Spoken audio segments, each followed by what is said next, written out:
Har bir harakatidan qoniqish. Agar inson o'zi qilayotgan har bir ishni yoqtirsa-yu, ammo boshqalarning hech bir amalini yoqtirmasa, unda bu ham nafs kasalligidandir. Muolaja uslubi.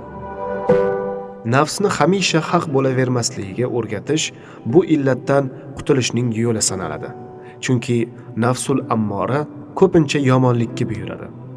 Qolaversa, bu illatni davolash uchun odamlar haqida yaxshi gumonda bo'lish kerak. Zero, ertaga kimning oqibati qanday yakun topishi hech kimga ma'lum emas. Balki bandaning qilgan ishi bitta xatosi uning uchun eng oxirgisidir. U chin tavba qilgan, boshqa aslo gunoh ishga qo'l urmagan bo'lishi mumkin. Shuning uchun birovni ustidan aslo o'z boshimcha hukm chiqarmang. Hech kimni zohiri, tashqi ko'rinishiga qarab hukm qilmang. Ulamolar aytadi: agar inson qalbini boshqalarga nisbatan gina adovatdan poklasa, tilini ularga ozor yetkazishdan saqlasa, uning xotimasi yaxshi bo'ladi.